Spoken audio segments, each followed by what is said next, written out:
Agnostics and Skeptics and Ratio Christi. My name is Austin and I will be the moderator tonight. The title of this discussion is, Can There Be Good Without God? The panel will explore the grounding of morality in both the theistic and secular worldviews. Our moral values and principles are at the heart of a well-functioning society, and thus this is probably one of the most important conversations we could have. We have no illusions that we will be able to solve these issues that have befuddled humankind for centuries in the next 2 hours. However, in the spirit of mutual cooperation, respect, and goodwill between people, no matter their background, it is our hope that this discussion will do a little bit to at least allow everyone to better understand these issues. Ratio Christi, Latin for the Reason of Christ, is a student ministry organization that focuses on discussing the hard questions of Christianity. They seek to engage the minds of both believers and non-believers by providing evidence for the truthfulness of Christianity and by engaging beliefs and ideologies contrary to Christianity. Ratio Christi meets on Monday evenings from 7 to 8:30 in the Elliott University Center Dogwood Room. Their website is uncg.ratiochristi.org. If you have your programs, you will see the bios for our panelists representing Ratio Christi, Bill Pratt and Adam Tucker, and that's on the inside front cover. The UNCG Atheists and Agnostics and Skeptics have been on campus since the fall semester 2009. Their goal is to educate the campus about a secular worldview, to provide networking and support for other non-believers on campus, and to promote the separation of church and state. They have meetings every Friday night from 7 to 9 in the EUC Phillips Room. Debating for them tonight is Robert Eldredge and Josh Deaton.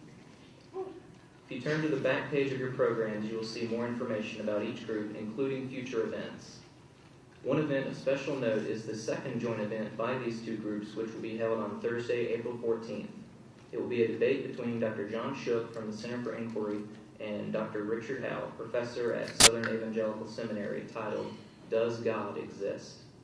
The location and exact time will be announced in the future, so keep an eye out for that. Now on to the discussion, but first, among the flyers and pamphlets that you were handed, you received a small questionnaire card. If you have not done so already, please fill out the before section of this card. After the discussion is over, please fill out the after section. The purpose is a fun test to see how audience opinion may have changed throughout the discussion, and the results will be available online within a week on the Facebook event page and at the respective group websites. If you turn to the middle of your program, you will see the format of tonight's discussion. Each panelist will give an opening statement no longer than 8 minutes. I will give a 1-minute warning. After opening statements, we will go right into discussion, with each side getting 17 minutes to lead a conversation with the other side. I will give a 5-minute and a 1-minute warning. The rules of these are that both sides will engage in a direct conversation with one another, but the side that is leading discussion gets to decide when conversation on a topic will begin and end. There will also be a brief pause between the two 17-minute discussions to allow our camera operators to change tapes if need be. Each side will then have 5 minutes to deliver a closing statement, which can be given in any way either side sees fit. The Q&A part of the debate will be handled by note cards. Please write your question on the note cards, indicating which side you wish to address your question, and during the break, volunteers will go through the audience collecting note cards. There will then be a minimum 30-minute period where the audience questions will be posed to either side. My role as moderator will mostly be as a timekeeper and keep discussion moving during the discussion period and audience Q&A. If one panelist delivers a long and perhaps repetitive answer, I may step in and ask them to quickly and briefly sum up what they're trying to say so the other side may have a chance to respond. Finally, we ask the audience to avoid any outbursts or comments. Obviously, the occasional involuntary laughter or gasp is appropriate, but please do not shout out during the discussion, and please hold applause until the very end. Because the UNCG Atheists will be answering tonight's question in the affirmative, they will deliver their opening statements first, lead discussion, and deliver their closing statement last. Without further ado, the clock will begin as soon as either Robert or Josh begins their statement. First, I would of course like to thank all of you for being here tonight. The question of this panel is, can there be good without God? There are many things that we would all agree as being morally praiseworthy actions, such as volunteering at a soup kitchen, donating toys to children, helping a stranger change a tire on the side of the road. I would like to say that the four of us up here actually agree on 85% of our moral ideas. Our disagreement on where those morals come from, which actually leads to disagreement on the remaining 15%, which I'll get into later. Our Christian friends up here will say that good can only come from God, that a morality that makes any sense and is objective must be external to us. It must come from God. And the moral foundations that do not rest on that fact are just arbitrary opinions. I want to levy an objection here and ask the question, how can we know that God is good and that God is the being that gets to tell us what is right from wrong? If God is the standard of our morality, because God is perfect and embedded in perfection is perfect goodness, then what you have is an unevidenced, arbitrary definitional claim that does not warrant much discussion or use of our own rationality and ideas. God is good because God is good. It is nice and circular and does not require much thought. However, if we know God is good because of the good that God does in the world, if we have evidence of that good, then that requires us to use our own moral intuitions and judgments to figure out what is good. God, in this case, is again not required to determine morality because we have to judge the actions of the God to figure out what is moral. So, either we are faced with a situation where we can take an active and constructive role in our morality, which does not require God, or we are forced to subjugate our own moral reasoning and intuition to a God that we can see has questionable moral judgments at best and might not even exist. The source of our morality is complex. It is not external to us, but it is also not exclusively a social construction. Our morality is defined by a combination of personal social influences, evolution, personal experience, cultural upbringing, and individual reason. Our moral ideas are not entirely rational, though, because we cannot, as social creatures, fully divorce ourselves from our upbringing and our surroundings. Many will say that this idea leads to a sort of cultural relativism, that without an independent standard outside of ourselves, our morality is nothing more than a personal opinion which we cannot force upon others. This is not true. Our values and convictions matter because we place value in them, and we are perfectly within our right to advance our own values as better than someone else's because they are our own. And having this type of system is actually a good. Recognizing the simple truth that morality is not independent of us, but is developed from within us, does not inevitably lead to a situation of moral paralysis, but it leads us to be more humble, more open, and willing to change and discuss ideas and values with others. This is an uplifting and empowering idea that puts the human at the center of our moral judgments. The question then becomes, by what standard do we judge these competing moral ideas? Well, we can judge them by looking at our foundational principles and what effect our actions have on others, our neighbors, and society. We define what is moral based upon what would allow us to live our best life possible and what will promote the general social welfare. In fact, I think all of us up here share similar values. We want people to live long, healthy, productive lives. We want to treat each other with respect and fairness. We think that all humans have a basic self-worth and basic dignity that should not be violated. We should treat each other both in the way they would want to be treated and the way we would want to be treated in return. And once we agree on these principles, as I think we do, we can use our rationality and empiricism to see if we are actually achieving those goals. And this is why religious belief can actually become a handicap to figuring out the good. Let's take one quick example that illustrates this point. Many Christian attitudes towards same-sex relationships and marriage. A lot of Christians view same-sex relationships as immoral, and they have this opinion because of an appeal to unevidenced tradition. What are Christians doing when they oppose same-sex marriage and view same-sex relationships as immoral? They are taking actions that violate the basic principles of our shared ethic, that we should treat each other with mutual respect, fairness, and equality and recognize each other's basic human dignity. They're taking actions that prevent gay and lesbian couples from leading their best life possible. What compounds this problem is that this false moral judgment actually leads to real harm in society. It creates a situation where anti-gay bigots are given comfort and aid, and children are denied access to loving homes. Make no mistake, this moral judgment is evil, as it poisons both the principles of fairness and human dignity that our social morality is based on, and it erodes our pursuit of a cohesive society. So, can there be good without God? Not only can there be good without God, but it is easier to find good without God because our own moral intuition, rational faculties that are constructed by our society, biology, and rationality are not tied down by appeals to a tradition that is based upon a fiction.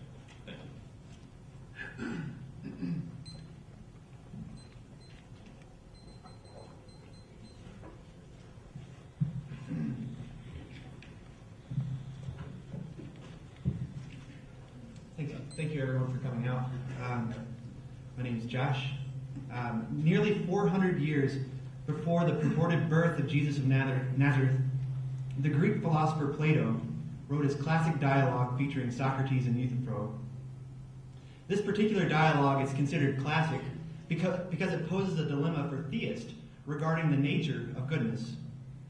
Socrates threw into question how his fellow God-fearing countrymen determine what makes something good. Euthyphro thought it was piety.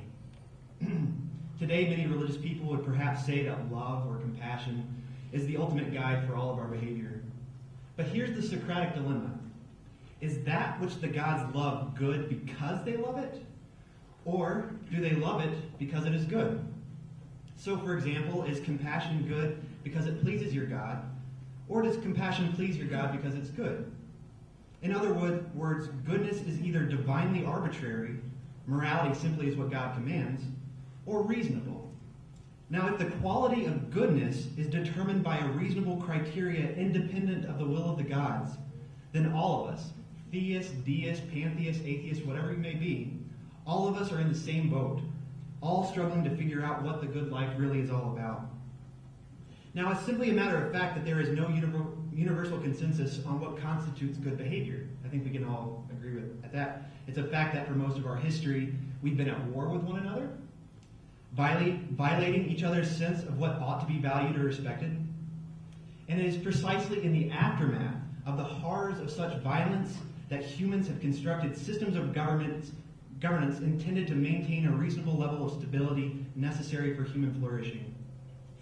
Based on our collective experiences of abject misery, we attempt to erect protective barriers, and we call them rights, against which future aggressive behaviors are not permitted to transgress. The United Nations Declaration of Human Rights didn't fall from heaven, nor was it revealed to a lone prophet on a smoke-filled mountain.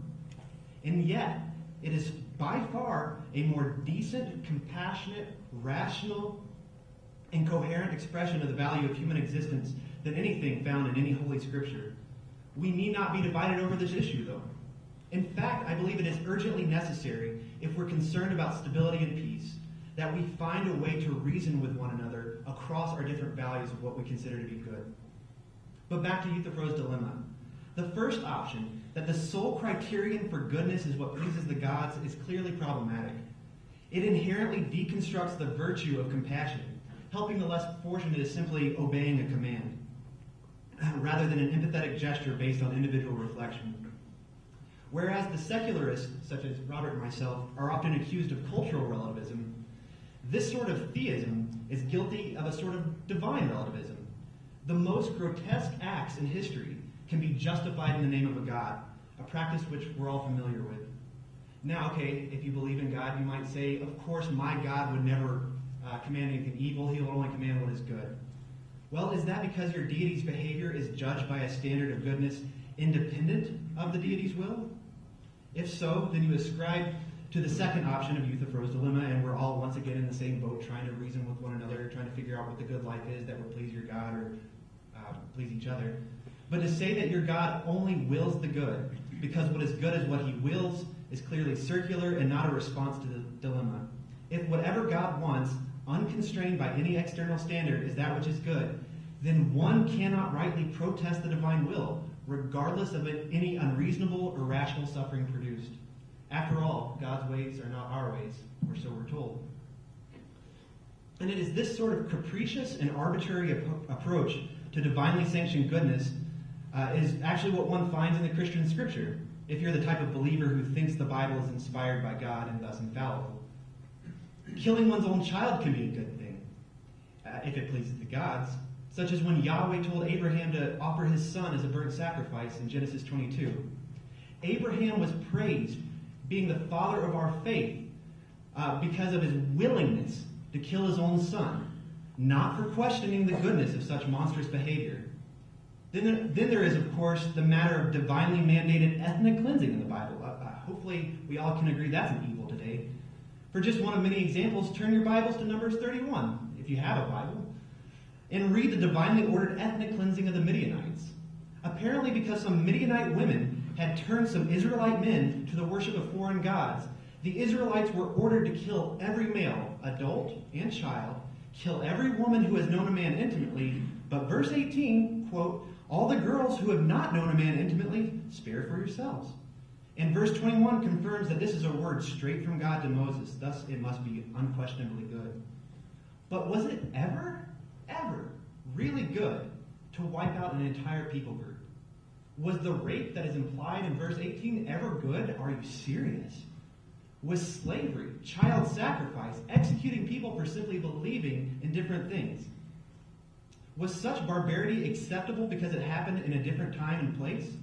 Well, if you believe in the Bible as inspired by God and literally true, it didn't just happen. It was divinely mandated. And it wasn't just an acceptable monstrosity. The terror and suffering were good because apparently they reflected the will of your God. Now, on his blog, Bill Pratt proposes a third option to the dilemma, namely that, quoting Bill here, goodness is part of God's nature. God is the good. His nature does not change, so he cannot declare murder to be right tomorrow. That's a quote from Bill. But this does not answer the dilemma at all. It simply pushes the question back from what pleases God to what God's nature is like, which is what determines what pleases God after all, I would think. I don't know how we could probe the mystery of God in that way, but whatever. But again, the question remains, is something good because it aligns with God's nature, as reflected in God's commands, or is God's nature good as measured by some independent standard? So Bill says that God will only command what is good because his nature is good, and we know that his nature is good because he only commands that which is good. That's kind of a big circle. And if you believe that God, your God, bound by his nature, can never command murder, then I believe that you ought to reevaluate your belief in the Bible as the inerrant Word of God. 1 minute, Josh. If there are reasons that certain behavior qualifies as good, other than it pleasing the deity, then we access that judgment through rational discourse. We have to reason with one another, persuade one another, fight one another, and quite frequently cooperate with one another. Belief or lack thereof in God is somewhat secondary. One's worldview certainly shapes the rationale we all bring to the table. And the complex problems of our world are not given magic answers from a heavenly solution generator, but they're not given absolute certainty from the accumulated brilliance of modern science either. People of the same faith, the same denomination, same theology come to different conclusions about the goodness of this or that action. Atheists disagree with each other. I disagree with Robert about a lot of things. Our differences are a matter of fact, but our future is as yet unwritten. If we are concerned with reducing the overwhelming, gratuitous suffering in our world, we must find a way to reason with one another, cooperate, and respect one another. I can offer you my reasons for my values, reevaluate my values based on evidence, critical scrutiny, and find ways to cooperate. Compromise is inevitable, but this is progress, and surely a reasonable and compassionate deity would not object. Thank you. You got it?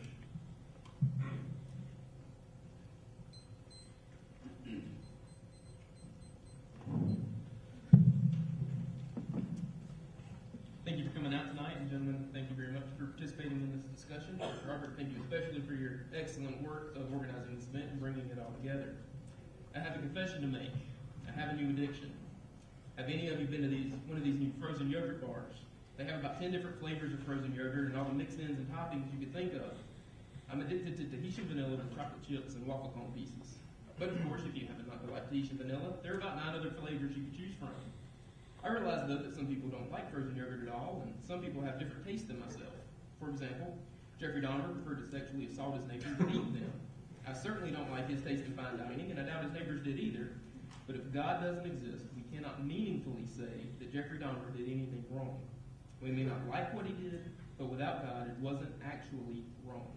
The argument is quite simple. If God does not exist, then objective moral values do not exist. Objective moral values do exist. Therefore, God exists. I want to make a few things clear at the outset. Bill and I are Christians. However, we are not arguing for full-on Christian theism tonight. We are simply arguing that a theistic worldview better accounts for our moral reality. For those unaware, theism is the belief in a being who is the uncaused, personal, timeless, and immaterial cause of the existence of the universe and the ground of moral reality. This being we will refer to as God. Furthermore, by objective moral values, I mean moral values which reflect the good, and that are for all people at all times, in all places, whether anyone believes in them or not. I should clarify that I am not saying that a person cannot be good without believing in God. Certainly they can, as our atheist friends demonstrate to us. Someone can read and enjoy a good novel without necessarily believing in authors. Nor am I saying that a person cannot know what is good without believing in God. On the contrary, I will argue that they certainly can and do know what is good. Finally, I am not insinuating that someone will eat their neighbors if they don't believe in God. I don't think they will.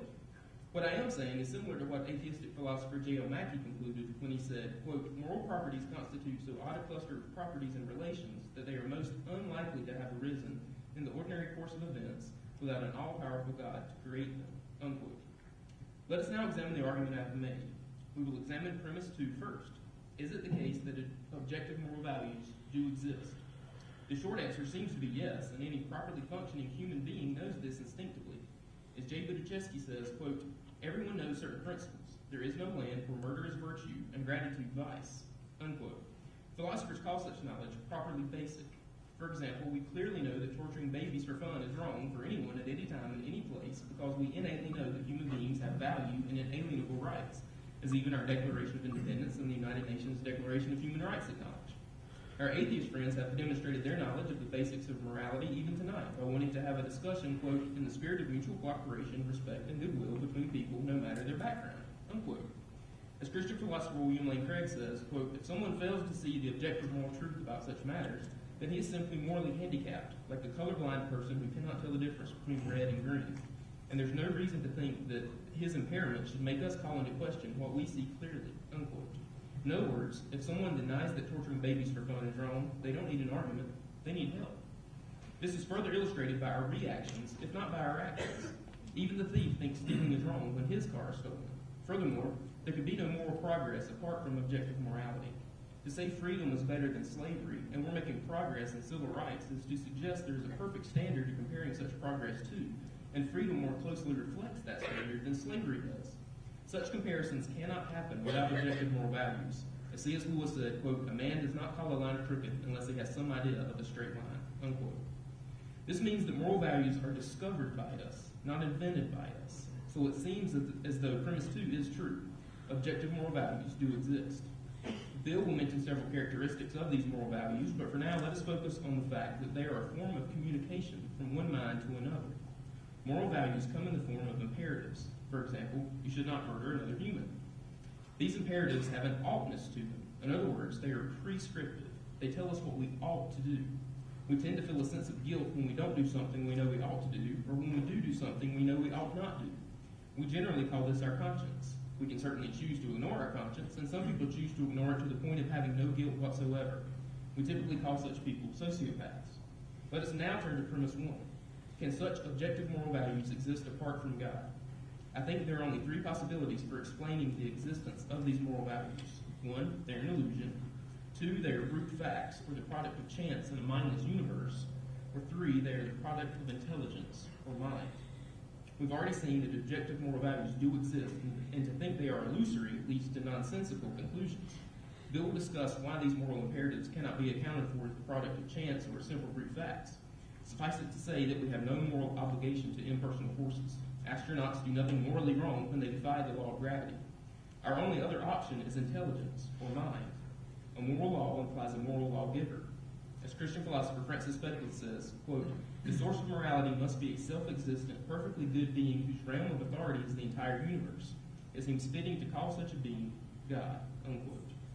My atheist friends have brought up what is known as Euthyphro's dilemma. It asks, quote, "Is something good because God commands it, or does God command it because it's good?" Unquote. Either way, it seems the theist is stuck. If something is good because God commands it, then the good is arbitrary. If, however, God commands something because it's good, then there is a standard that is beyond God that even he must conform to.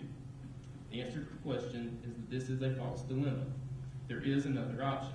The good is God, and God is the good. In other words, the standard for objective moral values is the very nature of God.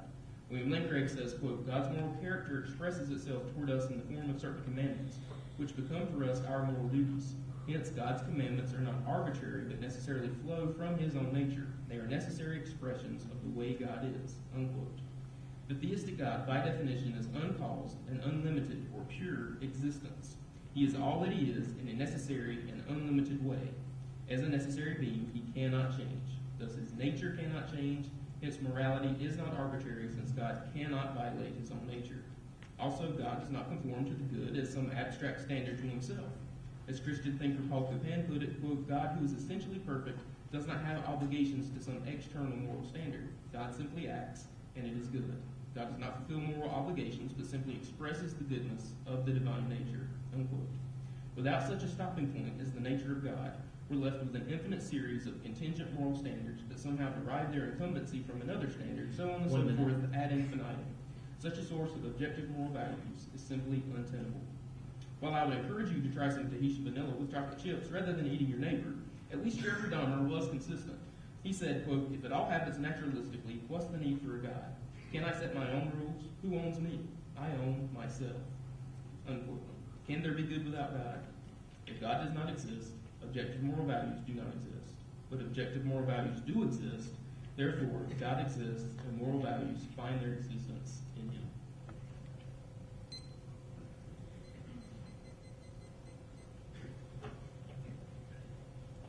All right, thank you. Bear with me, losing my voice, so I'll try to speak as loudly as I can. I want to thank everyone for coming tonight, and I especially want to thank Josh and Robert for agreeing to discuss these issues with Adam and I. And I was actually very impressed by their opening statements. They're very, very bright guys. We're going to have a lot of fun tonight. That's an understatement. In Adam's opening statement, he mentioned two very important characteristics of morality. First, he demonstrated that there are at least some objective moral values that exist, values that are shared by all people at all times and all places. Second, Adam noted that morality consists of duties. Morality has a strong prescriptive element to it. It tells us how we ought to behave. What I would like to explore is whether the worldview of atheistic naturalism provides rational grounds for the existence of objective moral values and the existence of objective moral duties. What I mean by atheistic naturalism is the worldview which says that everything that exists comes from matter and energy. Nothing exists that cannot ultimately be reduced to the laws of physics. With regard to how human beings originated, naturalists believe that the blind and purposeless process of Darwinian evolution did all the work. This is the worldview that today stands as the major contender to Christian theism in Western civilization. William Provine, atheist professor of biological sciences at Cornell University, summarizes this worldview this way, quote, "There are no gods, no purposes, no goal-directed forces of any kind. There is no life after death. There is no ultimate foundation for ethics, no ultimate meaning to life, and no free will for humans either," end quote. Can this worldview explain the existence of objective moral values? It doesn't seem to. Why? Because the idea of objective moral values is a non-starter for most naturalists. What we think of as objective moral values reduces to mere emotions or instincts that the process of evolution has placed in us. Atheist journalist Robert Wright explains, quote, If within a species there is variation among individuals in their hereditary traits, and some traits are more conducive to survival and reproduction than others, then those traits will become more widespread within the population. The result is that the species' aggregate pool of hereditary traits changes, end quote.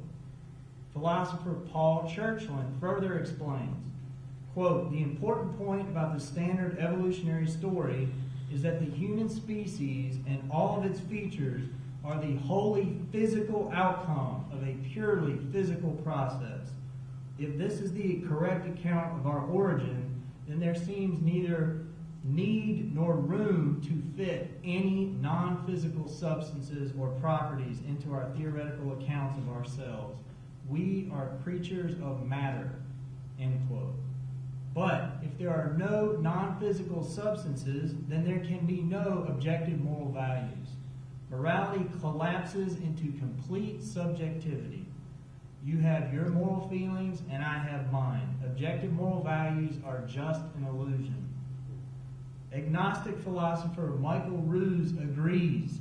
He says, quote, the position of the modern evolutionist is that humans have an awareness of morality because such an awareness is a biological worth. Morality is a biological adaptation no less than our hands and feet and teeth. Considered as a rationally justifiable set of claims about an objective something, ethics is illusory. I appreciate it that when somebody says, love thy neighbor as thyself, they think they are referring above and beyond themselves. Nevertheless, such reference is truly without foundation. Morality is just an aid to survival and reproduction, and any deeper meaning is illusory, end quote. Under atheistic naturalism, there seems to be no room at all for the existence of objective moral values. What about moral duties? Does naturalism give us a rational explanation for where moral duties come from? Again, I would have to say no. Naturalists believe that morality is just a byproduct of undirected biological processes.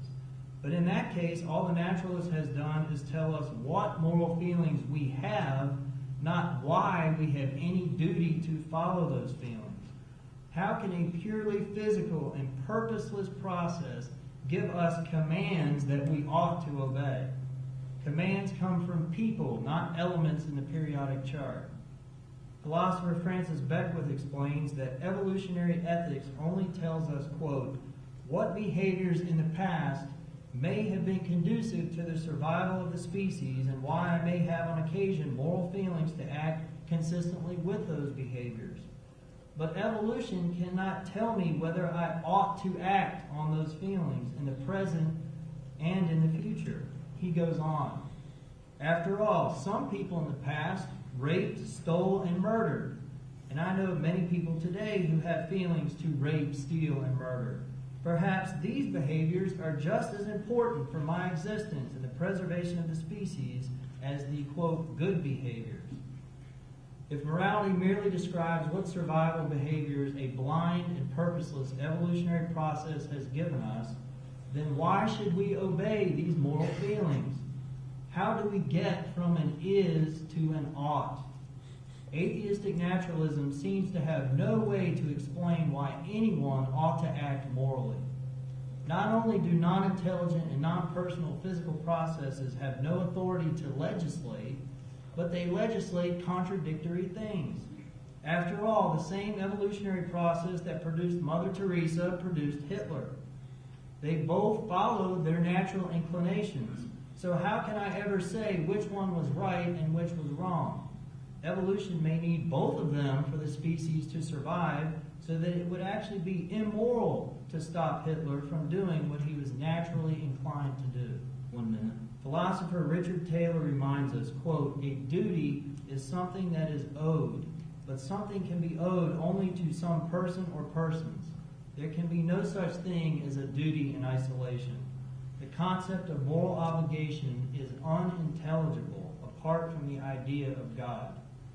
So, as we have seen, under atheistic naturalism, there is not a good explanation for the existence of objective moral values and there is no rational reason given for why we should obey moral commands. Thank you. Thank you, Bill and Adam.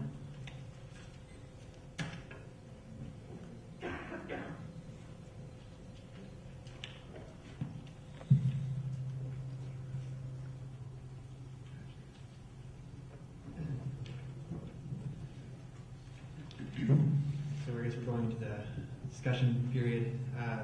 The first question I have for you is it's kind of a bit of a paragraph question, so bear with me. But the United States today is much more religiously diverse than at its founding. And there is certainly a greater proportion of atheist Americans than ever before. And yet, as our nation has become less defined by a Christian culture, we have also become more respectful, cooperative, and less hypocritical in our democratic practices. I think we have a long way to go still, but that's a different issue. But consider some of our shameful history: the extermination and resettlement of Native Americans, the Atlantic slave trade, the institutional racism against African Americans, Chinese, Japanese, Irish, etc., the exclusion of women from the right to vote. And I'm not asserting a causal link, but clearly the United States has come to more fully represent the diversity of values and beliefs of its people. And in that process, it has also become a more fair, respectful, and cooperative nation. And when we look at other nations, we find similar patterns.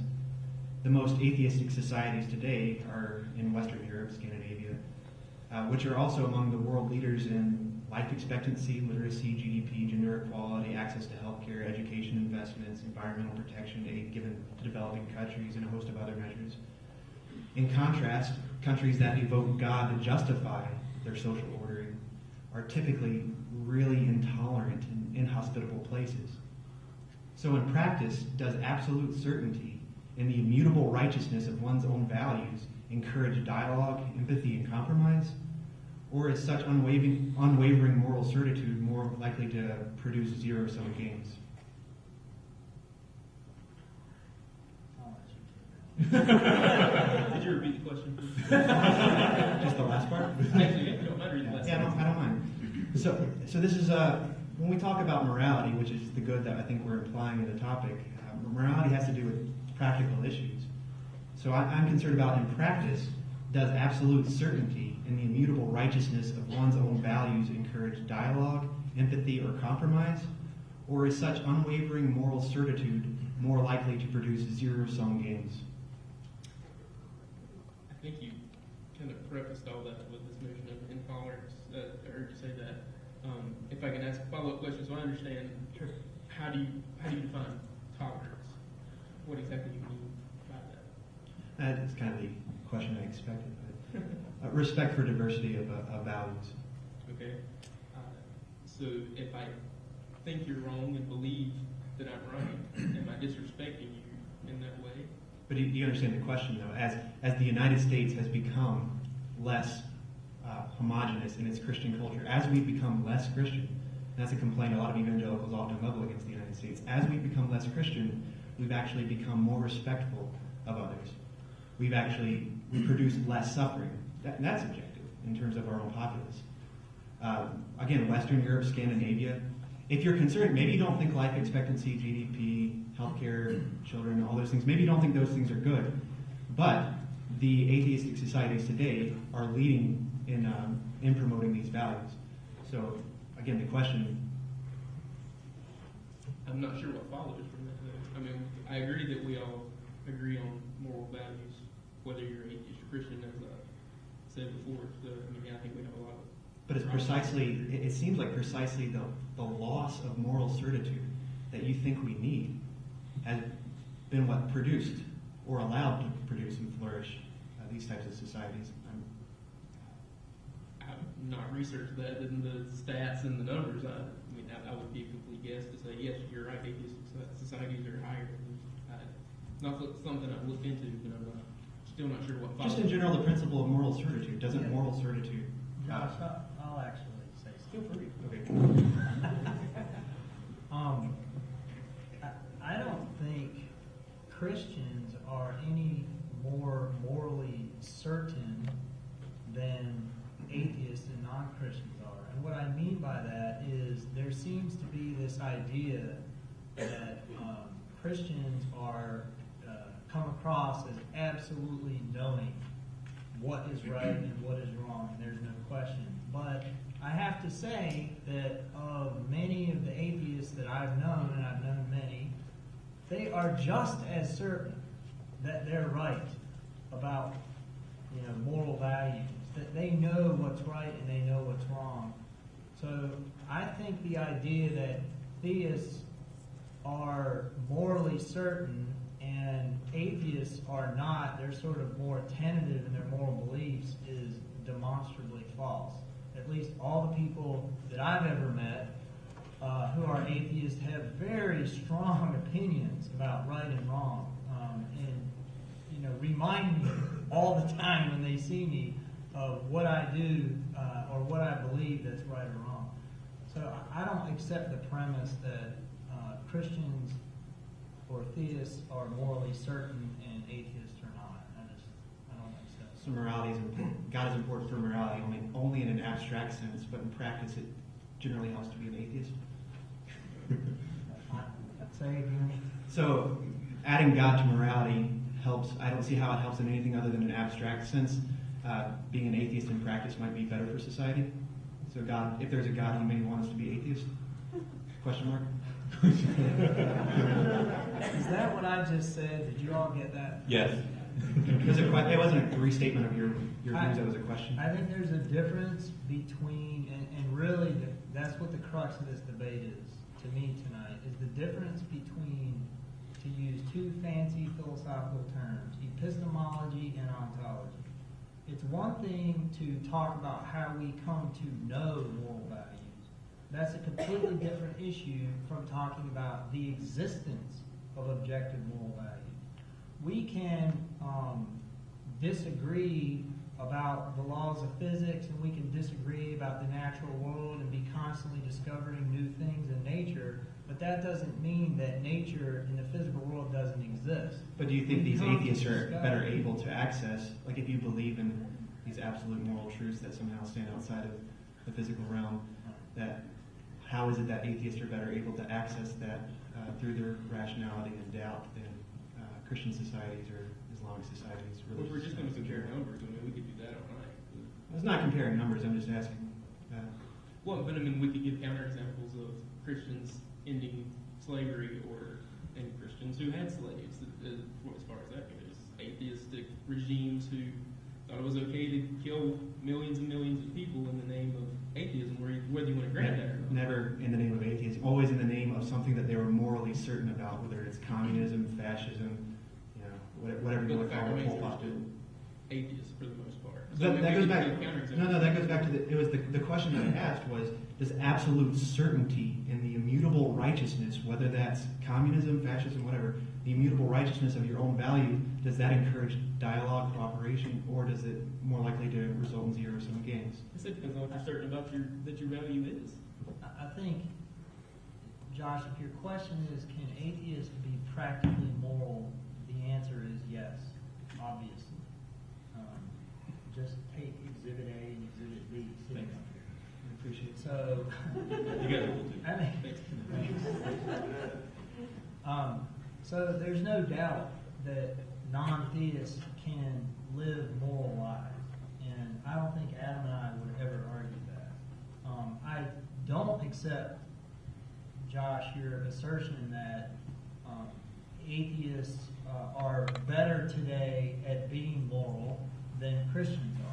I don't see how you could possibly prove that. I mean, you gave some statistics about Scandinavian and Western European countries, but actually coming up with a cause and effect is extremely difficult, as you know, in those kinds of studies. How is the GDP and life expectancy and so forth correlate with a society's religious beliefs? It's very difficult to prove a cause and effect.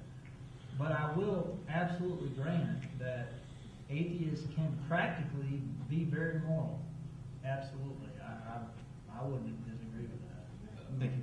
I think we'll move on to another question that I think also gets a little bit of this, because one of the things I'm curious about is how practically do you solve moral problems? And so here's an example. I was watching another debate on the same topic, And the Christian who was up there made, I thought, which is a good and interesting statement, which is that, since the 4th century, since before then, societies have had slaves. But in 4th century, there were a few Christians speaking out against slavery.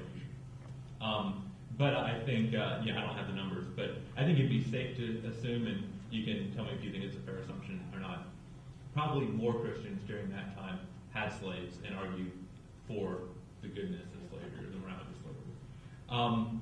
My question to you is, if you're in the 4th century and you see a few Christians arguing against slavery and more Christians arguing for slavery, how do you differentiate between those two claims? How do you figure out which one is what you would consider right and wrong? I think it's obvious of human dignity that we would agree with that slavery is wrong. Mm-hmm. I would agree with you. Thank you. Yeah. I think any normally functioning human would do that. We would have to dehumanize people in order to make ourselves feel like it was okay to. Were all these people back then not normally functioning humans? I think they were wrong. But does disagreement equal no objective truth about something? Well, no. So, but what would be your thought process? Would you just feel empathy for these other people? For the slaves? And that what makes it wrong? Because what I kind of hear from you a little bit is, I don't hear like God necessarily being brought into why you would oppose slavery. Does that make sense? I would have to read the Bible to tell me that. Or pray, or do anything like that? Or is it just something you innately know is wrong? I think we would agree with all we use our same normal faculties that we all have. Well, Called conscience. so we have two sources of revelation about morality. Mm-hmm. One is certainly Scripture, and second is our conscience. And the Book of Romans says that all of us have a moral conscience. So God has implanted in every human being an awareness of right and wrong. So that's why you do not have to believe in God to be moral. So Christians have their conscience, which they can go by, and then they also 5 minutes remain. What did you say? 5 minutes remaining. Oh, you said 5 minutes remaining. I thought you said something like, that's a bad argument. The unbiased moderator. I'm going to try to slip in another question real quick, though, about slavery, and you can put your answer, tag it on to the end of this. But again, another kind of paragraph question. But the practice of slavery is obviously ancient, and the suffering and misery it generated is beyond my comprehension. The abolition of slavery is a recent phenomenon in the history of our species. In Exodus 21, when Yahweh was instructing the Israelites how to order their society in a way that honored God, the institution of slavery was clearly expected to be a normal part of a theocratic society. And as Sam Harris points out, this is a quote from Harris, the only real restraint God counsels on the subject of slavery is that we not beat our slaves so severely that we injure their eyes or their teeth. And again, you can read Exodus 21 for fun sometime. Slavery is also directly addressed in the New Testament, but it's never called an evil and it's never called a sin. Instead, Paul tells slaves that they need to be obedient to their masters as they would to Christ himself, Ephesians 6:5. And he also tells his slave masters to be nice to the servants, but maybe he's arguing for a nice kind of slavery. So my question to the Christians is this, and this is multiple questions. Do you consider slavery to be evil? If yes, then was slavery always evil? If your morals are really absolute, like you claim, and slavery was thus always evil, then why did God sanction its practice? If slavery was not always evil, aren't you really a moral relativist? In other words, what was good for them is not good for us because we're in a different time and place. In 2 minutes or less. Yeah, how much time do I have? 3. Oh, 3 minutes or less. So we can approach slavery in the Old Testament and the New Testament. Okay, so here's the Cliff Notes. Slavery in the Old Testament in Israel was primarily a poverty program because when you were poor, you may have to sell yourself to another family who would then support you. And that's what they did. all the time. Is that good? What's that? Is that good? Would you say that's a good system?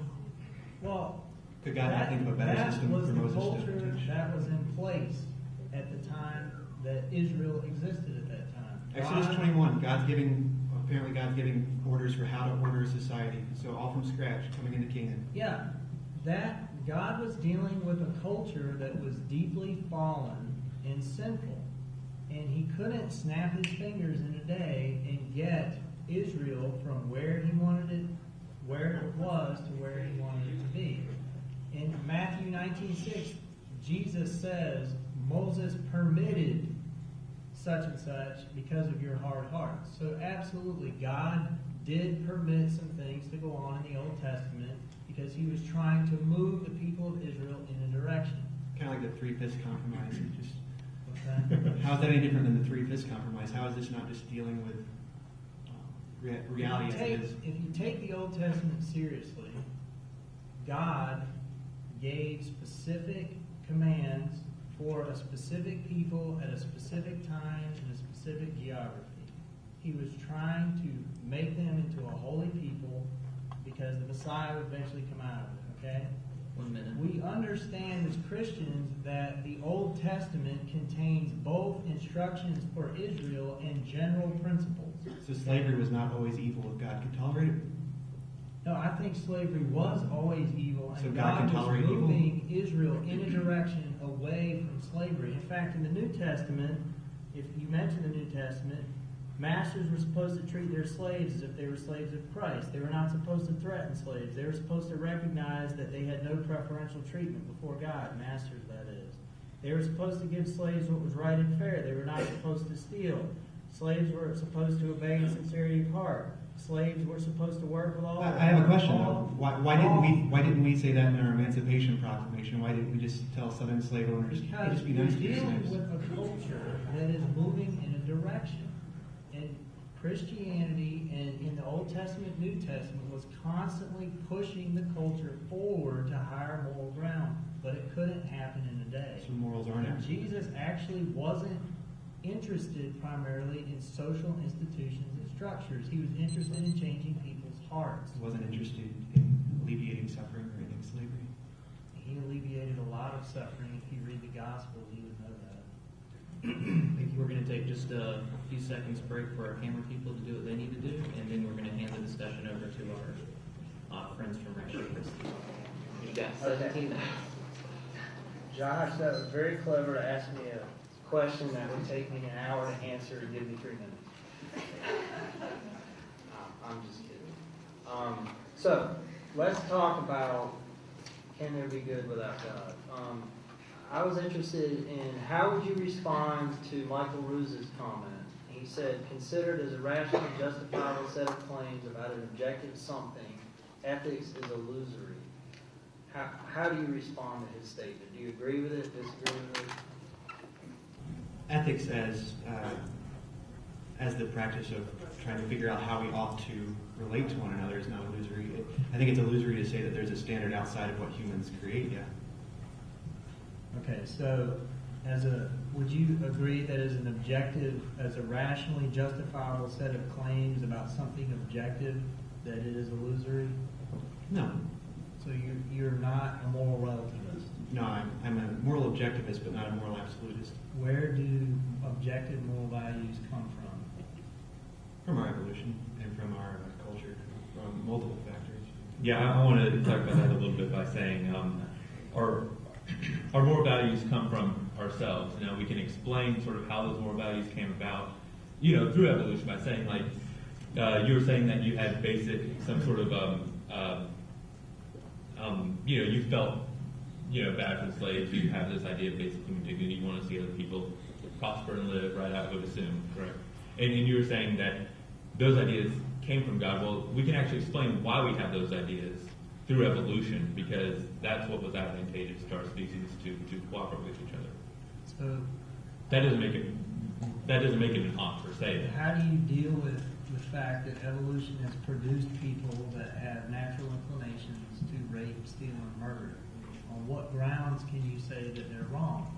Because the same process that caused people to love and be kind has also caused people to hate and be cruel. So if that is the source of moral values, then how do you pick and choose? What standard are you appealing to above evolution to determine? If our if our moral inclinations were given us by some sort of divine being, I wouldn't expect some people to have the inclination to murder and rape. But precisely because it has been a blind process and guided by natural selection, guided by a host of other factors, natural factors, we do have these sort of things. But human beings are a social primate species. So in a group, if we have a group of humans and an individual wants to rape and murder, well, if the rest of the humans in that group want to flourish, they have to take control of that renegade individual. So we construct systems to control this aberrant behavior. So there's nothing actually wrong with rape. Absolutely, it hurts people. So we determine what's wrong. Why is that wrong to hurt people, though? Can you think of no other reason that's wrong than God says no? If not, that's terrifying to me. I think it's because people have value. People have value? I think so too. People Where have does the value value. come from? Well, from myself, because I care about people around me. I care about you two. I care about Austin. I care about Josh. I care about the people in the audience. Robert, what do you say to people that don't care about other people? How are they wrong in any objective sense? How can you tell them you are wrong without it just being you expressing your emotions or feelings? Well, they're wrong because I say they're wrong. Now they may have different values than I do. If they don't want to flourish in society, then they don't get to be a part of the conversation as to what allows us to flourish in society. I would agree they're not wrong by some sort of transhuman standard. Because it doesn't exist. Morality is, in some ways, a social. Fortunately, we don't live in a. That's moral relativism, right? So Morality is illusory. each person has their own moral beliefs and values, and you have yours, and I have mine, and Josh has his, and Adam has his, and so it sounds like you're agreeing with Michael Roos that morality as an objective set of claims is illusory. There's no such thing, which collapses us down to moral relativism. Or at least, Robert, you seem to be agreeing with that. Josh, you're holding out. No, Why are you holding out? Well, in a certain sense, that's true. We weren't given any. I don't believe we were given any divine list of what constitutes good behavior. In fact, our experience as a social species, trying to cooperate with one another and flourishing within our societies, we butt up against experiences of extreme misery, of extreme suffering. And it's our reaction to these experiences that we construct ideas of what ought to be valued and what ought to be protected for us to thrive. If someone does not value life, I can't convince them. I can't give them a good ultimate reason. That's true. But fortunately for us as a species, what it basically means to be human is, part of it is that we value life. Does that mean there's going to be members of our species that don't? Sure. There are ants that don't stick with the colony, but that's not typical. So that's my answer. I don't see why we need to, if there's a good reason why we oppose rape, and I think everybody in here can think of a reason why we don't want rape going on. I don't want to be raped. And if I don't want to be raped, what makes me think somebody else would not want to be raped? And if I want to live in a way that I can maximize my own potential, I know I'm going to have to cooperate with others. And so we have to respect one another. And you can still believe in God and believe in that, but you don't have to believe in God. Two follow-up questions to that. One, how does morality not become simple selfishness? I should not be selfish. I should cooperate in order that I can be more thoroughly selfish so that I can flourish. Well, we're not entirely selfish creatures. We also care about each other. We constantly make sacrifices for each other. And why would that possibly be the case? Self-sacrifice if my goal is for myself to flourish within a society. Well, my goal isn't just for myself to flourish. It's also to help other people around me flourish. Why? Because I care about other people. Because that's what I value. Ultimately, because that's what I value, right? Because that's what I find beneficial. I agree that it comes back to the individual. I don't see how that's any different for the theist either. Jesus tells someone to do something in order that they might inherit the kingdom of heaven. So you're supposed. The whole parable of the Good Samaritan was, how do I inherit the kingdom of heaven? You lose your life according to Jesus so that you can find it.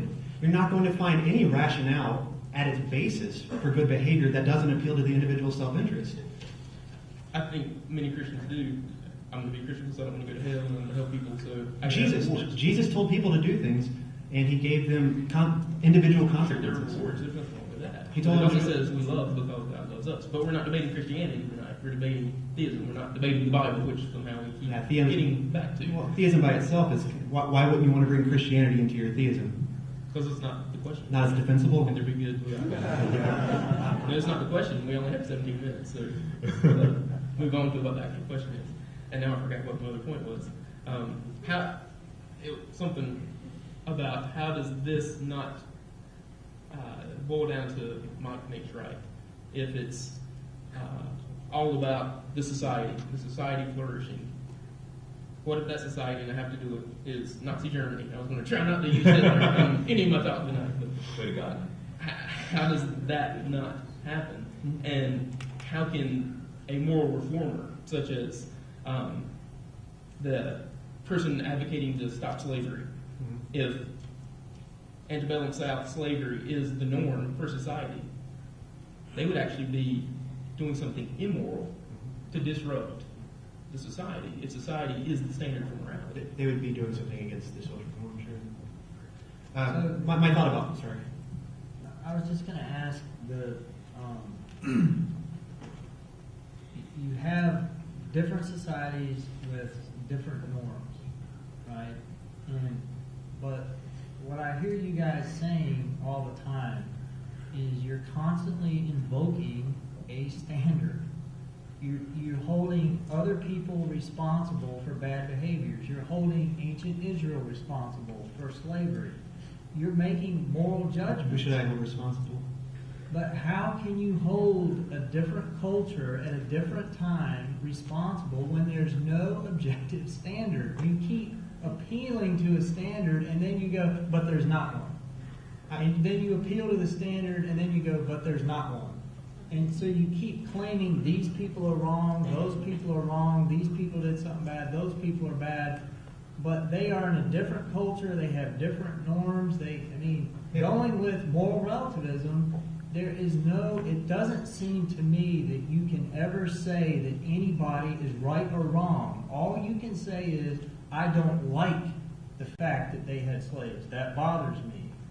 Well, that's great that it bothers you, but in what sense is it objectively wrong? How can you and Robert keep making claims about objective moral rightness and wrongness, and in the next sentence say, but there's no standard? Well, Robert Morality 101. We have, we all have different values. Actually, luckily, most of our values are similar because of these evolutionary processes that I talked about. They can help explain those things.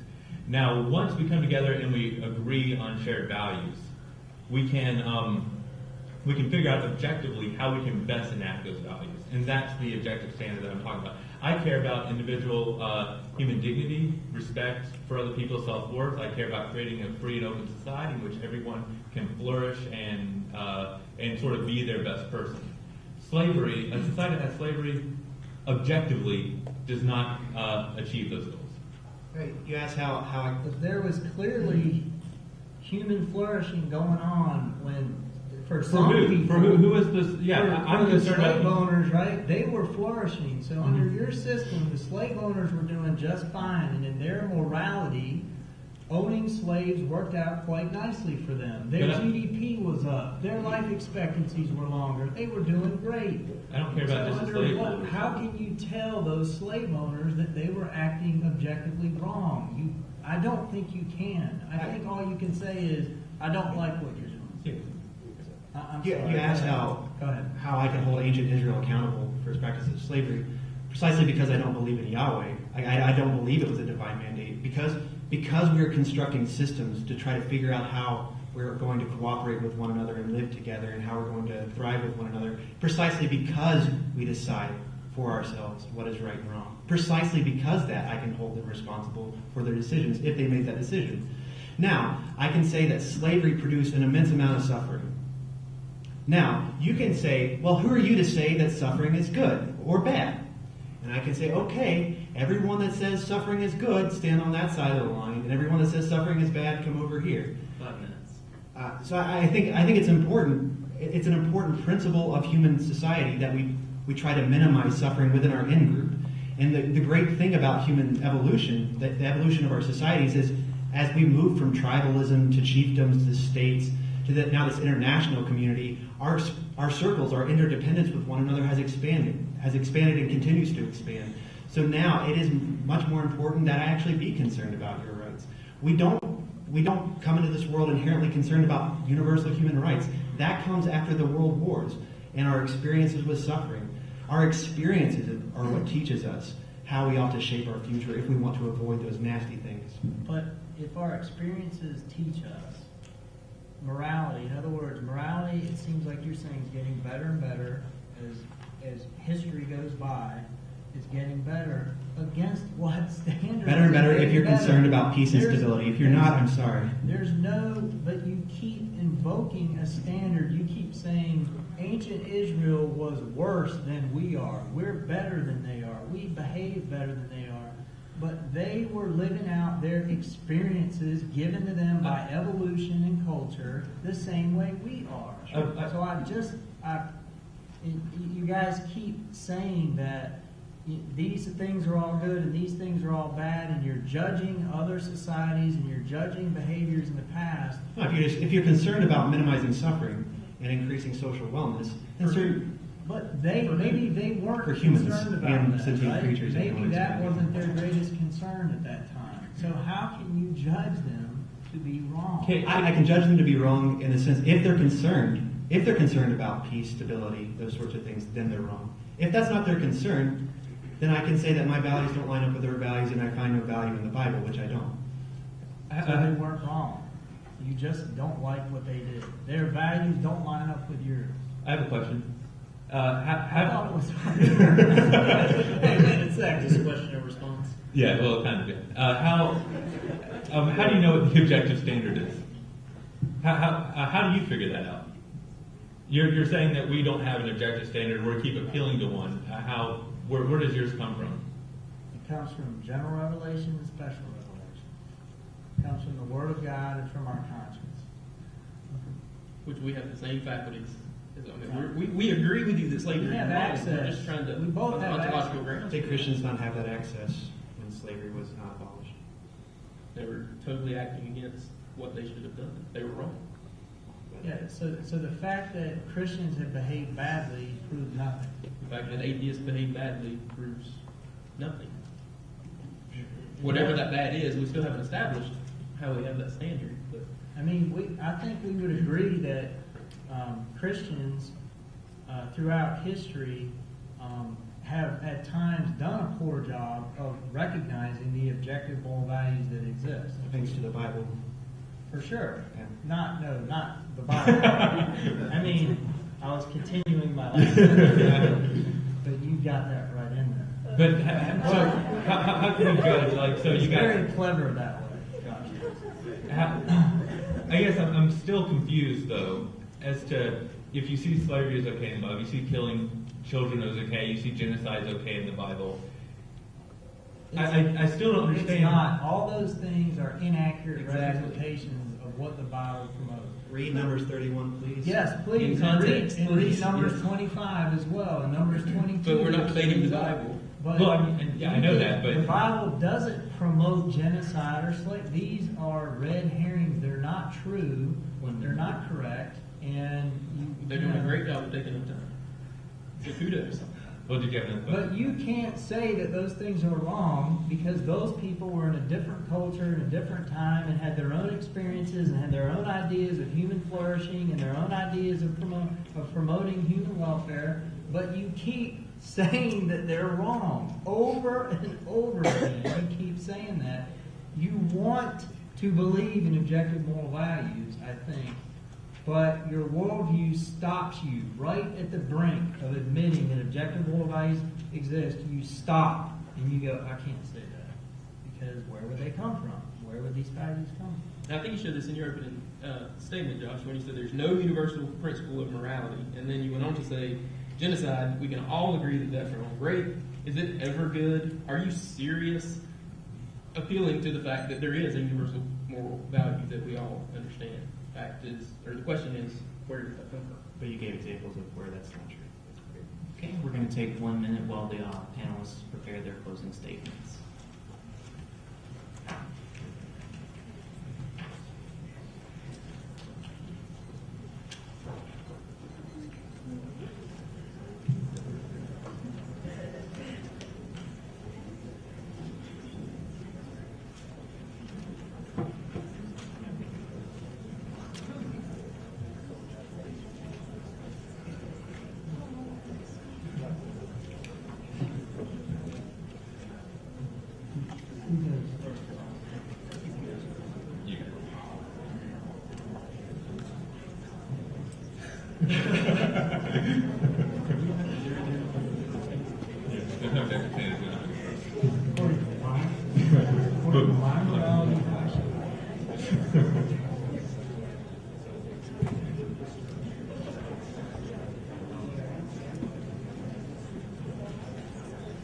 We can have everybody settle back in. We're going to hear a closing statement from Ratio Christi. We have 5 minutes, and then the atheists are going to take another 5 minutes for their closing statements. If we could have silence, please. Okay. So Adam and I would again like to thank Robert and Josh for their participation tonight, and I really enjoyed it, and I hope that regardless of where you were leaning tonight when you came in here, that you learned something from both sides, because I think you've gotten a clear view of what they believe, a clear view of what we believe, and maybe in the Q&A it'll become even more clear. But the question we faced tonight was, can there be good without God? And Adam and I answered the question, no.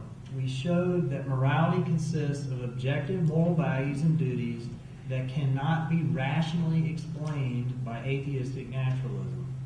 Under atheistic naturalism, morality collapses into emotions and instincts. Since emotions and instincts vary from person to person, from culture to culture, then there can be no objective standard for morality. You may not like my behavior, but you cannot rationally say that I am wrong in any objective sense. For you to say that I am objectively wrong, you must invoke a transcendent standard that applies to all people at all times and all places. Likewise, under atheistic naturalism, there is no rational grounding for moral duties. Atheists may develop dozens of ethical theories based on maxims such as do less harm or promote human flourishing. But the person who disagrees with these commands may rightly ask, why should I accept your ethical theory? By what authority does the atheist tell anyone to be moral? If moral instincts truly come from the undirected, impersonal, biological process of evolution, then there is no legitimate prescriber of moral duties. Mere chemicals are not lawmakers. Only persons are lawmakers. Atheist philosopher Kai Nielsen disappoints the atheist who hopes to provide rational grounds for morality. Here's what he says, quote, "We have not been able to show that reason requires the moral point of view, or that all really rational persons should not just be individual egoists or classical amoralists. Reason doesn't decide here. The picture I have painted for you is not a pleasant one. Reflection on it depresses me. Pure practical reason, even with a good knowledge of the facts, will not take you to morality." End quote. Contrast Nielsen with another famous atheist, Friedrich Nietzsche. He said the following, "Morality has truth only if God is truth. It stands or falls with faith in God." Here we can agree with Nietzsche. Christian theism supplies rational grounds for being moral. The Christian God's very nature is the ultimate source for good. God is just and loving. He is morally perfect and therefore stands as the transcendent moral standard that all mankind can appeal to. In addition, because God's will comes from his perfect moral nature, we have found the only legitimate authority from whom moral commands may issue. Why should I love my neighbor? Because the ultimate source of moral good has commanded me to. Only God can rightfully give us moral commands. Perhaps the most exciting aspect of Christianity is that God doesn't merely command us to be good. Although his command would be sufficient, he didn't stop there. He demonstrated his love by sending his very Son, Jesus Christ, to earth to live a perfect moral life, and then to sacrifice himself because of our numerous and egregious acts of evil. The Christian God doesn't just say, love your neighbor, he shows us how. Jesus said, my command is this, love each other as I have loved you. Greater love has no one than this, that he lay down his life for his friends. Thank you.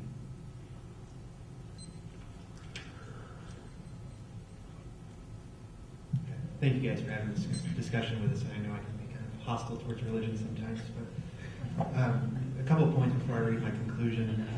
One of the opposition to our atheistic perspective was that inevitably morality is just a might makes right sort of thing. I think the theistic perspective is much more of a might makes right sort of thing. You have this celestial bully in the sky saying do this or else. They've also said that morality is in some sense nonsensical without an appeal to, quote, a transcendent standard that applies to all people at all times and all places. If you're the type of Christian who believes literally in the Bible, clearly there is no sort of standard. But there are many instances where belief in a God was or is used to justify the struggle for values that most of us today would consider indispensable for a decent human society. But how does one arrive at the conclusion that certain religiously motivated behaviors are desirable, while other religiously motivated behaviors are undesirable? It's simply a matter of fact that society is made up of individuals with a broad array of values and beliefs. This is the world that we inhabit. And in such a pluralistic society, I don't think you can legitimate societal norms by appealing to what religious people believe is favorable to their particular gods. We disagree on what the nature of the gods is actually like, or if you're like us atheists, find no compelling reason to believe in any deity at all. But precisely out of respect for religious liberty, we must find a common language where we offer our reasoning for advancing social policies and protections. As Matt Ridley, the geneticist, writer on genetics, has written, life is as much about cooperation as it is about competition. It makes sense from a naturalist perspective why humans are concerned about fairness, why we would need to cultivate trust, and why we need to find ways to limit detrimental exploitation of our social order. And in a sense, this is part of what it means to be human. So whether or not you believe in a God, we still must figure out how to live with each other and even flourish with one another. And our experience with suffering and misery has taught us that certain values are worth fighting for and defending. We cultivate a reasonable sense of proportional reaction when confronted with different values. The murderers and rapists need to be at least restrained if a society is to flourish. Differences on issues of lower priority are treated accordingly, such as differences in taste of ice cream. The history of religion is mixed when it comes to what values individuals and denominations believe are in line with God's nature. But you and I are able to judge the merits of this or that religiously motivated behavior by utilizing non-religious discourse. And as I said in my opening statement, if we are concerned with reducing the overwhelming gratuitous suffering in our world, we must find a way to reason with one another, cooperate, and respect one another. Thank you. What I want to do is leave you tonight with an answer to a common question. If you're an atheist and do not believe in God, why are you good? On a basic level, I am good because I have empathy for other people, and I do not want to see them suffer. But more than that, my friends and family are the most important things in my life. All I want to do is help them and do things that bring them happiness and joy. I have two of the best parents in the world who have given me so much, including the tools I need to be the person I am here today. In return, I want to honor the sacrifices they have made for me to be someone that they can be proud of. Our moral guidance does not come from on high. This is true. But it does come from the love and respect that we have for all people. Thanks. thanks to both sides of our panel for these closing statements. We're now going to take about a 10-minute break for the audience to craft your questions, get those down on that note card, and then you can give that to one of our volunteers who will be collecting them. Could our volunteers raise their hands or stand up? Okay. If you want to finish up your question and get that card around, please find it.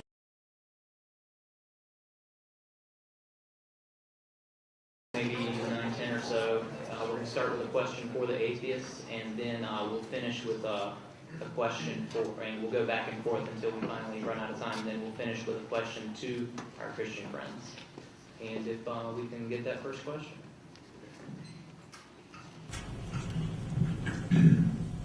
This is in reference to a previous statement that I believe Josh made.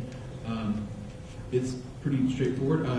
How can you call God a bully in the sky? Because he is. If it's the God as of the Bible, it depends on how you would define bullying. Forcing the more vulnerable, weak people to do what you want because that's what you want seems like a pretty standard definition of bullying. Okay, to Ratio Christi, what is the evidence that God is, that's in quotation marks, objective moral values? Please do not use scripture. That's what it says on the card. I mean, Okay. Well, I don't think we've, to make our arguments, I don't think we've used scripture all night. It was when we were dragged into debating the Bible that we had to use scripture, obviously. That's okay. I think you have to have a metaphysical stopping point. And if you aren't familiar with the word, metaphysics is just the study of being. I think we all agree that objective moral values exist. We can not use those terms, but as they've demonstrated tonight, we all agree genocide is wrong, rape is wrong, etc., etc. We have to have a stopping point for why. Otherwise, it's completely arbitrary and relative, as we've been arguing. Why is God that stopping point? The same question applies to the atheist. If it's a non-personal, something brute fact that is just out there, why is that good? We could ask that question on and on and on and on, and well, it appeals to a standard beyond it. Well, why is that good? Well, it appeals to a standard beyond it. You have to have a stopping point, otherwise you have nothing. You just go on to infinity and never answer the question. And I think what we've argued is if morality, objective moral values are duties, and you have moral obligations, that only applies to another person. Like I said in my opening statement, you don't have a moral obligation to gravity if you go to the moon. You're not doing anything morally wrong. You only have moral obligations to other persons. So if we have to have that metaphysical stopping point to what the good is, and the good involves moral obligations, well, that metaphysical stopping point has to be personal being. Anything to add to that?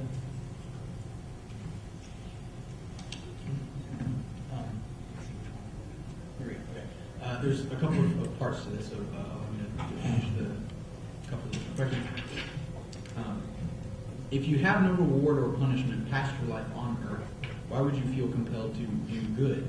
Wouldn't your best life possible be to selfishly do everything in your power to make your enjoyment in life as good as it can possibly be? This could easily include cheating, lying, and stealing. How or why would helping others or sacrificing for others make your life objectively better? Well, the reward I get, the reward I get for being good is feeling good myself. I'm not concerned. I'm not worried about any sort of divine reward or punishment. I find reward in seeing my friends be happy and pleased with who I am and hanging out with me and things like that. What was the rest of the second one? I suppose seeking justification for how something can be objectively better and not an opinion of yours, something makes you feel better. How is doing anything compassionate objectively better? I guess is what well, it's objectively better by the standard of I want to feel better. And I don't get pleasure from hurting other people. I get pleasure from helping other people. From being, in general, what I would consider a good person, which is helping others, not sound too repetitive. And in terms of the best possible life, clearly the best possible life that we can have isn't by cheating, lying, and stealing all the time. There are places in the world that we call failed states that don't have any structure, governance, no laws, restricting people's behavior. I don't want to live in Somalia. Why? I could kill anybody I want if I was in Somalia. I could rape anybody I want if I was in Somalia. Why not? Because we have to cooperate to find a fullness to life. Driving here requires a bunch of people putting together a car. I can't make a car by myself. A bunch of people making a road. I can't make a road by myself. A bunch of people writing books that I can read so I can learn how to drive. I can't maximize my own potential without cooperating with other people. We thrive, not just by competition, but by cooperation. The best possible life is not Somalia. That's why you have refugees leaving Somalia to places like Western Europe and the United States. And you don't have that same sort of influx from the United States into Somalia. To Ratio Christi, from Adi, if moral principles are absolute and immutable, how do you explain the changing moral zeitgeist which is evident from human history? Well, again, we're confusing epistemology with ontology. And this is the constant mistake that is made in this debate. The fact that we don't have perfect knowledge and we don't agree on every moral value doesn't mean that moral values don't exist. Just like the fact that we disagree about the laws of nature doesn't mean that nature doesn't exist. So disagreeing about moral values proves absolutely nothing as to whether they exist or not. It is completely irrelevant. It's two different questions. So, in fact, the reason we're constantly arguing over moral values is because we want to show that our understanding is right and the other person's is wrong. But that only makes sense if there's a standard to which we're both appealing to at the same time. So changing moral values over time is a red herring for the discussion tonight. It's an interesting question. Maybe we could have another panel discussion on that. I'm just kidding. I need at least a 6-month break. But it has nothing to do with the question tonight. Again, it's a good question, it's interesting, but it really has nothing to do with whether objective moral values exist or not. I would just add, just to push it a little bit further even, it seems like the underlying premise to the question is disagreements automatically equals no objective truth. And if that's the case, then, hey, I disagree with you guys, so therefore your worldview is false. End of discussion. But we know that's nonsense. That's just doesn't logically follow that just because you disagree about something means there is no right answer. This has to do with, I recall there was talking about discovering moral principles as opposed to them being presupposed by some tradition. How can you contend that we must discover moral principles and that we create morality? How does it make sense to discover a principle that we personally create? And also, how can we pass judgment on someone who discovers a different moral principle, for example, murder, than we have? I hope I never said discovered. We construct based on our experience. So what I said in my opening statement was based on collective experiences of abject misery. We attempt to erect positive barriers we call rights against which future aggressive behaviors are not permitted to transgress.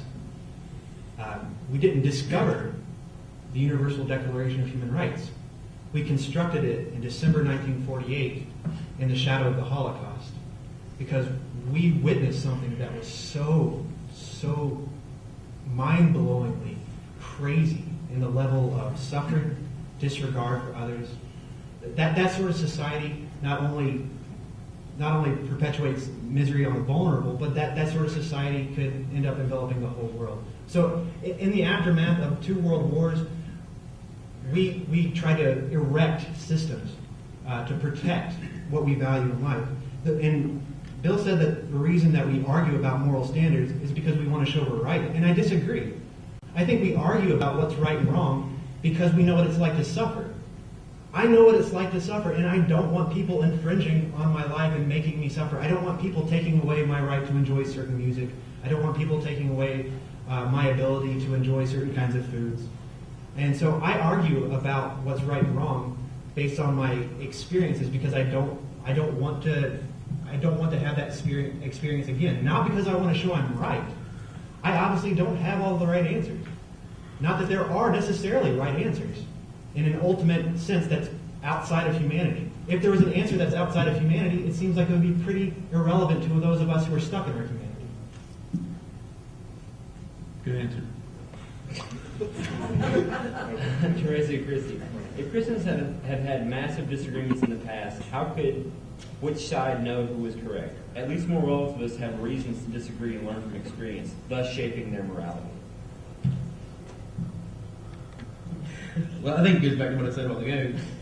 Disagreement doesn't equal no right answer. Like Bill said, we have both natural revelation and special revelation. And of course, tonight, our goal was simply to appeal to natural revelation that we all have access to via our conscience. Do people disregard that? Certainly. Do people disregard that in the name of Christ? Certainly. Does that mean there is no right answer? Well, again, the answer is no. And of course, we don't have time to get into the debating who is right and who is wrong in any specific case. But I forget who the quote is from. But essentially, it's saying, we start with the clear and we work to the unclear. Everybody knows torturing babies for fun is wrong. Don't think there's any question about that. Are there moral disagreements in gray areas? Possibly, but the quote goes something like, simply because there's twilight doesn't mean we don't know day and night. So we start with the clear cases and then work to the unclear cases. A simple, quick answer. I would just add that if you're a true moral relativist, then you completely give up the right to judge anybody else's behavior. You just do. All you do when you say somebody's done something wrong is just express your personal preference. I don't like what that guy did. I don't like what he's saying.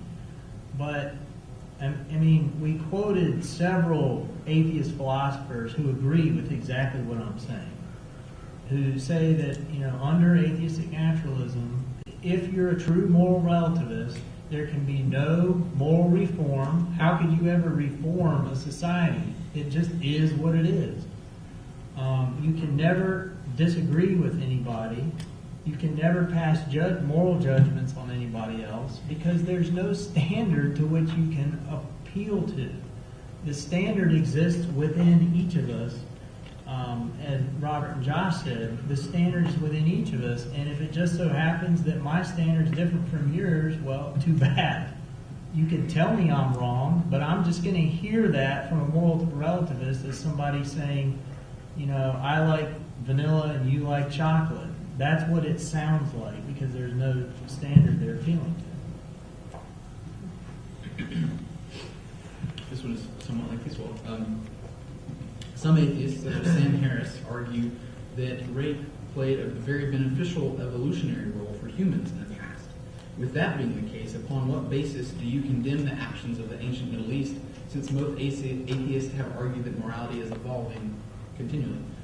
After all, if society, genetics, and individual reason determines morality, who are you to question their moral standards of that time?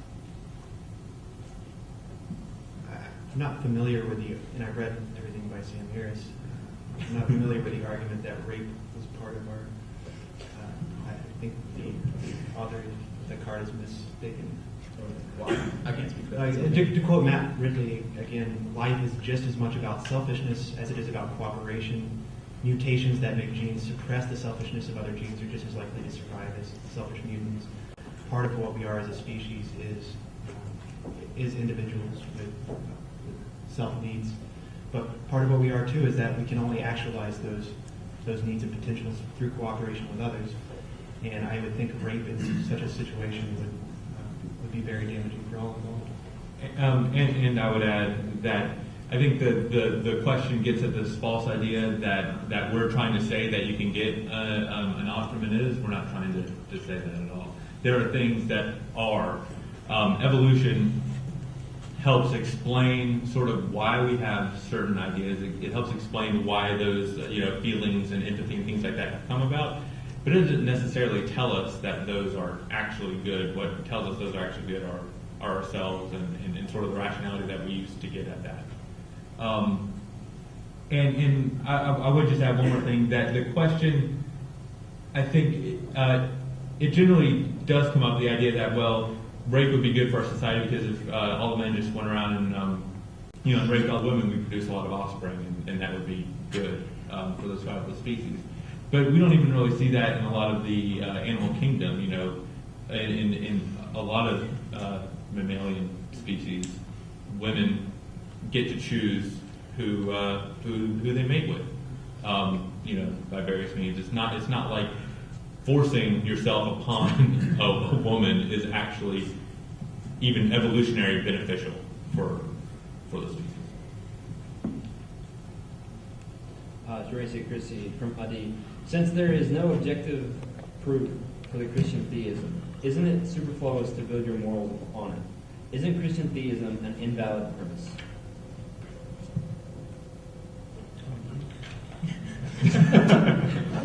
He gave his argument. Yeah, well, obviously, this guy doesn't think it worked.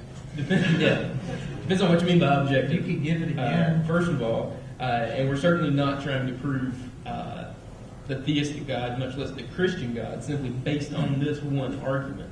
But the argument I gave is completely sound. If God does not exist, objective moral values do not exist, objective moral values do exist, therefore God exists. If the premises are true, the conclusion is inescapable. We can ask questions about what kind of God that is, but that is a sound argument. It's valid, it is sound, because I believe the premises are true. There are other arguments we could give, but of course this isn't truly a debate about the existence of God. It is more of a debate about can there be good without God, and I think that argument does serve the purpose to answer the question that Onyx White used. And really are, as Adam said, the question is can there be good without God? So our position tonight assumes it's a given that God exists. Like Adam said, we could have done a debate on does God exist. In fact, I think you guys... April 14th. April 14th. You sponsored a debate on that very topic. So Adam and I are just using that as an assumption, as a given. And Adam actually went a little further and actually gave a little argument for God's existence. But again, that's not... We didn't come to prove God's existence tonight. That would be a completely different debate. April 14th, though. There will be a debate on that topic. In here? We don't know yet. Okay. Check the Facebook. Yes. This is directed to Robert. Oh, jeez. This is a two-person. Somebody called you out. I'm sorry. I do not want Josh to answer this question. I'm going to write this down. Obviously, either of you can respond. If you say you are good because you have empathy for others, wasn't this taught to you by your parents? And what would you do if someone hurt your family? Would you have empathy for that person? Yes. I actually, to get on a little touchy subject, I wrote a little bit about the Tuscan shooting incident on Facebook, and I said that if our society is going to be truly great, we must have sympathy and empathy not only for the victims, but for the perpetrator and himself and his family. And if we're not going to do that, then we'll continue to be we'll continue in this cycle of violence and hate for each other, and we need to break that. Most people of the time seem to agree that the universal moral standard that increasing human happiness and decreasing human suffering, this is a moral standard precisely because it is so ubiquitous. This standard has been shown to be objectively linked to certain parts of the human brain. For instance, mirror neurons such as the probing of the regions causes us to exemplify compassion, empathy, and altruism. Likewise, trauma in these regions of the brain renders people incapable of empathy. Where is the need for God to explain these phenomena when neurology will suffice? Well, again, what's good about these questions is it lets me say the same thing. Because your brain has developed through a blind and purposeless process of evolution to give you feelings of altruism doesn't get you from the is to the ought, as Robert said. So there are all sorts of feelings and instincts that evolution has given people. Evolution gave Jeffrey Dahmer instincts to do what he did. Evolution's given murderers instincts to do what they did. Gave Hitler his instincts. You could go on and on and on. So just because we have certain feelings that evolution's giving us doesn't explain why we should follow those instincts. In fact, part of what it is to be moral is to go against our instincts. Like sometimes, I have the instinct to want to lie to get out of a situation. But then morality kicks in and I think, no, I should not do that. I have a duty not to lie. But my instincts are telling me to lie. So this constant appeal to evolution and biology has given us these moral feelings and instincts gets you nowhere. All it does is describe how you feel, but it doesn't prescribe what you should do. And part of morality is deciding which instinct do I follow, this one or this one. If I walk by a river and I see a kid drowning in the river, I have two instincts. One is to jump in and save him. The second one is to leave because I can endanger my life by jumping in. I have to decide which instinct to follow. So I guess I beat that horse dead. But we keep getting asked the same kind of questions. I'll just keep getting the same. Yeah. But maybe I'll come up with more interesting examples. I would just really quickly add to that is the assumption obviously is built into the question that our genes and our neurons determine our behavior, which Bill has discussed, but it doesn't necessarily follow that there's a link. Just because there's a link between a certain brain function or state that is necessarily causing the event. There could be something else going on there. It doesn't necessarily follow that is the only cause. And I totally forgot what else I was going to say, but it was pretty good. Maybe I'll think of it later. To sort of be efficient, I'm going to fuse two questions together. I see that they're rather similar. So please pause with me here. If evolution is the source of morals, then how can you say that, I hate to bring up Hitler, but it's relevant, Hitler, Stalin, Mao Zedong, who have killed millions, are bad? Were they not just a byproduct of evolution with their own moral code that they came up with? And along those lines, what is the difference between the flourishing and destruction of those respective cultures that those dictators headed up? And what is even the difference between pleasure and pain? Are those not just chemical reactions going along with atheistic naturalism? Are not all achievements and people just dust in the end? How can you judge any of those things when theoretically with atheistic naturalism nothing matters? I think it's interesting the Nazi example. It's a matter of contention what Hitler's personal beliefs were. So if you read his speeches or read Mein Kampf, he explicitly says that he's doing things according to the Christian faith at times. Then you read other statements that he makes in private, and that's thrown into doubt. But obviously, the way it was sold to the German people, because Hitler wasn't the one who was turning the awful, monstrous machine of Nazi Germany, it was executed by the Germans. And how did Hitler and the Nazis get the German people to go along? They did it by giving them absolute moral clarity and saying, this is absolutely right. They appealed to the writings of Martin Luther and said the Jews are responsible for killing Christ, therefore the Jews are evil in this particular sense. They constructed these nasty historical narratives. People have an innate sense of fairness, And so what Hitler did was try to sell the fairness of the Nazi program and say, hey, look, the Jews are a real danger to us. We have to do something. The Jews are a lesser race. But they gave them false history, a false science, something that good science and good reason and good rationality can't correct. But then if you look at the heroic Germans who stood up against the Nazis, who are a couple examples? One famous example is Martin Niemöller, right? He has the famous poem that I wrote down. It says, in Germany, they came first for the communists, and I didn't speak up because I wasn't a communist. Then they came for the Jews, and I didn't speak up because I wasn't a Jew. Then they came for the trade unionists, and I didn't speak up because I wasn't a trade unionist. Then they came for the Catholics, and I didn't speak up because I was a Protestant. Then they came for me, and by that time there was no one left to speak up. The rationality, our horror of the Holocaust, was this sense of empathy. It had nothing to do with what is absolute or outside of ourselves. Our experience was suffering. And at first I didn't care what they were doing to other people because, hey, that's not me. But then I realized if I think like that, I'm going to be caught in that machinery eventually too. The only way we can move forward as a society is if we're concerned with one another. And there are people that disagree with that. And I think that at some level we're not going to be able to convince one another. That's why we fight over values sometimes. But those of us who believe that we must cooperate and respect one another to thrive and to move forward in life, we actually have to fight for that value. Yeah, I just want to take hopefully 20 seconds to add one other thing.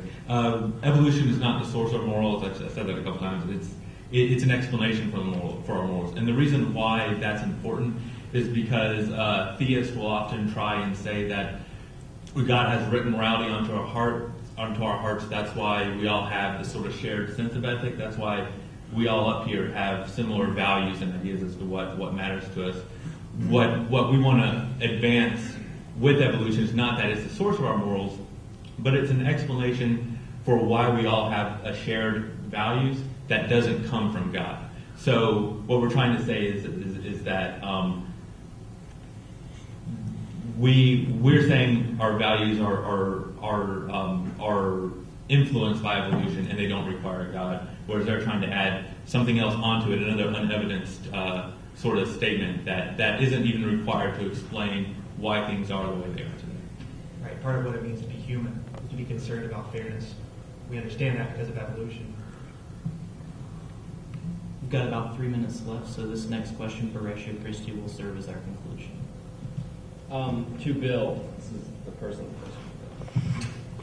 question. You say God can't snap his fingers and end slavery, but God created the world in 7 days. How are these ideas compatible? Well,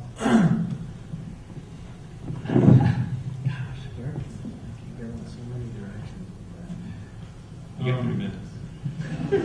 I have 3 minutes. Take it down. Last time I had 3 minutes. Well, first of all, I don't personally believe that God created the world in 7 days. So I am perfectly willing to accept the standard theories from astronomy and physics that the universe is 14 billion years old roughly, and the Earth is 4.6 billion years old. So I don't even agree with the first part of the question. Some Christians believe that, some don't. It's not a matter of orthodoxy. But with regard to culture, God created the earth, Adam and Eve, and they were perfect, and they went bad. And culture went bad, society went bad, there was a fall, and God has chosen to work through flawed people through the process of history to bring us eventually to a perfect world, a paradise, where evil will be quarantined from good. Why has God chosen to use human beings and history and cultures and so forth to accomplish this? I don't know. I don't have that answer. But that's how he's decided to do it. And I don't see how that is incompatible at all with a perfectly loving and just God to take us through this process. I don't really see an issue with it at all. And we got about 45 seconds. Okay. Well, since everybody wants to keep bringing up the Bible, I will close with a scripture passage that I think does kind of speak to that. 2 Peter 3:9, the Lord is not slow about his promise, as some count slowness, but is patient toward you, not wishing for any to perish, but for all to come to repentance. So the question is, if God decided to end slavery and every evil in the world right this very second, regardless of whose standard of morality you use, do you live up to it perfectly? I imagine the answer is no. But if God ends every evil, and you're part of that evil, where does that leave you if he ends it at midnight tonight? So I think that's part of the reason why the slowness that we see is taking place. All right. Thanks once again to all our panelists. If we can just give them a nice little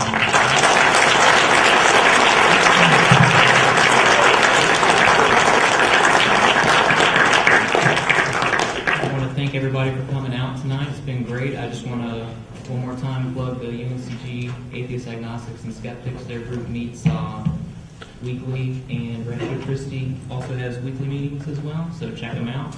And if you would be so kind, exit in a nice, quiet, orderly manner, and don't forget to drop off those little poll cards we had you do. There will be an attendant out front or a bin or something, I think. There will be a couple people out there with Okay.